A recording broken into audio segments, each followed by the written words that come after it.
Plastic anaemia एक ऐसी बीमारी है जो किसी भी उम्र के इंसान को हो सकती है, जिसका लक्षण एकाएक सामने नहीं आता।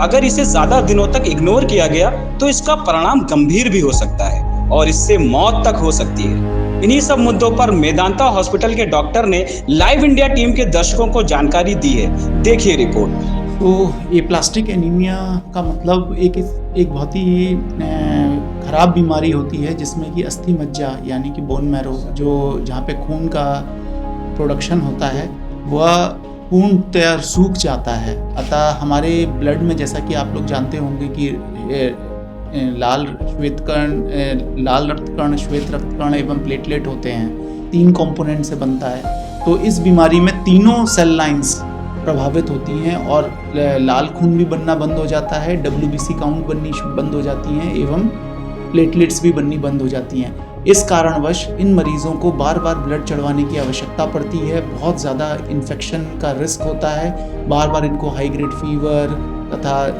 बहुत ही जानलेवा इन्फेक्शन होने का खतरा रहता है और ब्लीडिंग का भी रिस्क होता है, क्योंकि प्लेटलेट इनके नहीं बन रहे होते हैं तो कहीं ना कहीं से ब्लीडिंग होती है, चाहे पेट आंतों में से या नाक से, मुंह से, कहीं से भी ब्लीडिंग हो जाती है। सर, इस बीमारी को होने की मुख्य वजह क्या है? इस बीमारी को होने की वजह आज तक कई सारी थ्योरीज पाई गई हैं। कुछ थ्योरीज ये कहती हैं कि कई बार हमें जो वायरल इन्फेक्शंस होते हैं, ख़ास तौर से पीलिया, जो वायरल हेपेटाइटिस के नाम से जाना जाता है, पीलिया के बाद काफ़ी मरीज़ इस बीमारी से ग्रसित हो जाते हैं। सेकंड इम्पॉर्टेंट कॉज जो होता है कि exposure to chemicals and radiations. तो जैसा कि आप जानते होंगे कि आजकल बहुत सारे लोग फर्टिलाइज़र इंडस्ट्री में काम करते हैं या ऐसी जगह काम करते हैं, ऑक्यूपेशंस में हैं जहाँ पे टॉक्सिक केमिकल्स का प्रभाव उनके बॉडी पे पड़ता रहता है, तथा उन्हीं केमिकल्स के प्रभाव में बोन मैरो को टॉक्सिसिटी होती है तथा वो रक्तकण बनाना बंद कर देते हैं। और इसकी मुख्य पहचान आम आदमी कैसे करे कि शुरुआती तौर पे इसके मुख्य लक्षण होते हैं कि मरीज़ को बहुत ही ज़्यादा कमज़ोरी, थकान महसूस होने लगती है, सफ़ेद पड़ने लगता है, ऐसा लगता है कि बहुत ज़्यादा खून की कमी है, या प्लेटलेट की कमी से छोटे छोटे चकत्ते पड़ने लगते हैं उसके शरीर पे। तथा जब हम जांच कराते हैं तो हमें मालूम पड़ता है कि खाली प्लेटलेट ही कम नहीं है, बल्कि उसके लाल रक्तकण एवं श्वेत रक्तकण दोनों ही कम हैं। कई बार मरीज़ खाली फीवर लेके आता है, हाई ग्रेड फीवर, जो कि किसी भी दवा से टूट नहीं रहा है और लोगों से, डिफरेंट डॉक्टरों से इलाज करा रहा है, लेकिन बुखार में कोई असर नहीं पड़ रहा और मालूम पड़ता है कि उसको एप्लास्टिक एनीमिया है। अब बात करते हैं सर, अभी रिसेंटली जो आप लोगों ने सर्जरी की है वो कैसी स्थिति में थी? आप लोगों को उसमें क्या क्या परेशानियों का सामना करना पड़ा? देखिए, हमने अभी गत महीने एक successful bone marrow transplant procedure संपन्न किया यहाँ मेदांता लखनऊ में। इस प्रोसीजर में यह एक सर्जरी तो नहीं कहूँगा मैं, क्योंकि लेकिन इसमें हमने एक विशेष तकनीक से एक 4 साल की डोनर से एक पेशेंट जो कि 17 साल की थी, उसके बॉडी में एक HLA मैच्ड स्टेम सेल डाले। और ये प्रक्रिया, इस प्रक्रिया में पहले हम कीमोथेरेपी देते हैं जो मरीज़ होता है, और फिर डोनर के स्टेम सेल्स निकाल के, जो कि ब्लड बैंक में एक स्पेशल मशीन के ज़रिए किया जाता है, उन स्टेम सेल्स को डोनर में चढ़ाते हैं। तथा इस पूरे प्रोसेस में कुल मिला के करीबन 21 से 28 दिन लगते हैं ये बताने के लिए कि प्रोसीजर हमारा सक्सेसफुल हुआ है कि नहीं। तथा आज उस पेशेंट को ट्रांसप्लांट हुए करीबन 1.5 महीना हो चुका है, उसके सारे ब्लड काउंट्स बिल्कुल नॉर्मल हो गए हैं। जबकि जब वह आई थी हमारे पास तो उसके प्लेटलेट काउंट 10,000 से भी कम रहते थे, WBC काउंट 1000 से भी कम रहती थी और हीमोग्लोबिन 5 या 6 की रेंज में रहता था। और आज ये तीनों सेल लाइंस बिल्कुल पूर्णतः सही तरीके से काम कर रही हैं और वो एक नॉर्मल ज़िंदगी अब बिता रही है। सर, आपकी जो टीम है, मैं उस टीम के बारे में भी जानना चाहूँगा जिस टीम के साथ आपने इस हमारी टीम में department of haematology and bone marrow transplant Medanta Lucknow में हम लोग 3 कंसल्टेंट्स हैं।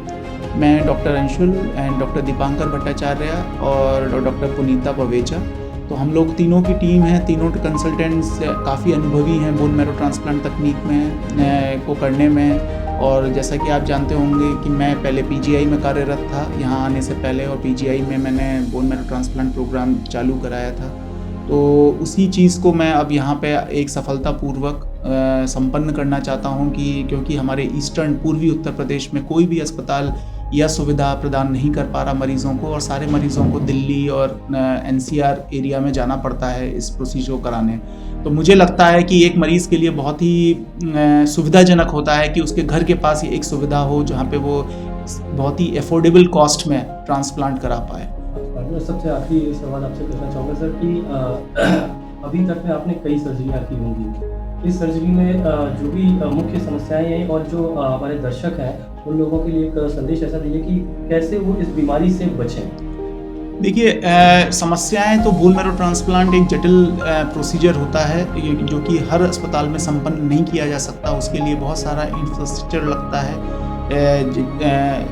सबसे इम्पोर्टेंट जो परेशानी हमें फेस होती है किसी भी बोन मैरो ट्रांसप्लांट में वो है इन्फेक्शन, क्योंकि जैसा कि आप जानते होंगे कि बोन मैरो ट्रांसप्लांट में पहले हम उसका पुराना बोन मैरो को ध्वस्त करते हैं और उसके बाद नए स्टेम सेल्स का चढ़ाते हैं। तो जो मरीज़ जो हम ट्रांसप्लांट की प्रक्रिया में मरीज़ की एक समय ऐसा आता है कि करीबन 2 हफ्ते तक मरीज़ की जो WBC काउंट है वो ज़ीरो रहती हैं, यानी कि जो एयर हवा भी उसके रूम में प्रवाहित हो रही है उससे भी वो इन्फेक्शन पा सकता है, क्योंकि उसमें भी जर्म्स होते हैं। तो इसी के तहत हमें बहुत ही एक स्पेशल रूम्स में, HEPA फिल्टर्ड रूम्स जिसको कहना चाहिए, एक स्पेशल रूम्स में मरीज़ को रखना पड़ता है 3 से 4 हफ्ते, और उसमें बहुत सारे प्रिकॉशंस लेने होते हैं कि उसको कोई इन्फेक्शन ना पकड़े, क्योंकि उस दौरान यदि 0 काउंट्स पे मरीज़ को बहुत कोई सीरियस इन्फेक्शन पकड़ लिया तो उसकी मृत्यु भी हो सकती है इन्फेक्शन से।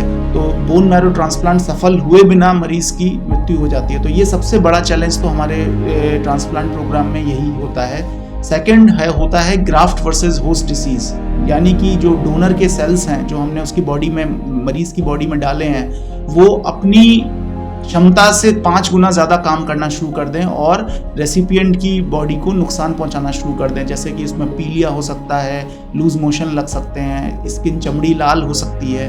तो ये सब साइड इफ़ेक्ट्स होते हैं। तो इसके लिए हालांकि अब बहुत अच्छी दवाइयाँ मौजूद हैं हमारे देश में, बट स्टिल इन चीज़ों में बोन मैरो ट्रांसप्लांट मैं यही कहना चाहूँगा कि उन्हीं से कराना चाहिए जो कि इसको काफ़ी अनुभवी हों और जिन्होंने कई केसेस किए हों, तभी वो सफलतापूर्वक इस प्रोसीजर को कर पाते हैं, सक्षम होते हैं।